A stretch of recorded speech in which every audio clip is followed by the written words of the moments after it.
तो इसमें हम बात करने वाले कूम टेस्ट के बारे में, direct Coombs test, indirect Coombs test. Direct Coombs test जो होता है, इस तरीके से डिजीज़ को आइडेंटिफाई करने के लिए होता है पर्टिकुलर किसी आदमी के अंदर।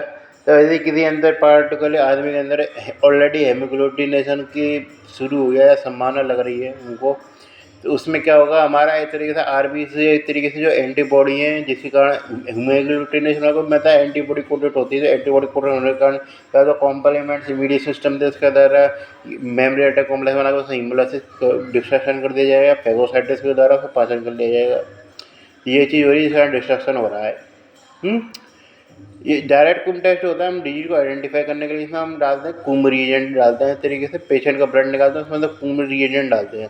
कुम रिएजेंट डालने से क्या होता है, कुम रिएजेंट डालने से जो आरबीसी होती है जो उससे कोटेड होती है, इस तरीके से किससे कोटेड होती है, उससे कोटेड होती है हमारी एंटीबॉडी से कोटेड। तो जो एंटीबॉडी से कोटेड और हमारा आरबीसी और उससे कुम रिएजेंट जब आपस में मिलता है तो हेम एग्लूटिनेशन देखने को मिलता है।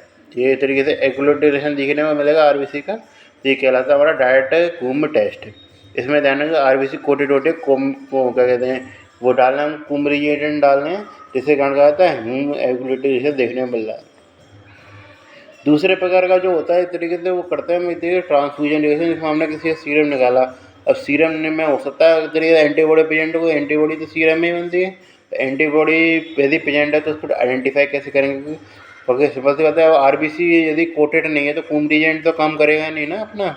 जिसमें क्या है कि हम सीरम जो निकाला था उसमें हम आरबीसी भी डालते हैं डोनर की, खासकर जिसको हमको देनी वो ज़रूरी है, खासकर उसी की आरबीसी जरूरी के काम करना नहीं करना, तो उसकी डोनर जिसको हम इधर रेसिपिएंट के आरबीसी को निकालते हैं और कुम रिएजेंट हुई और उस तरीके से जो हमारा डोनर का जो इस तरीके से प्लाज्मा सीरम होगा आपस में उसको मिला देते हैं इस तरीके से एक में, और देखते हैं एग्लूटिनेशन हो रहा है कि नहीं हो रहा है।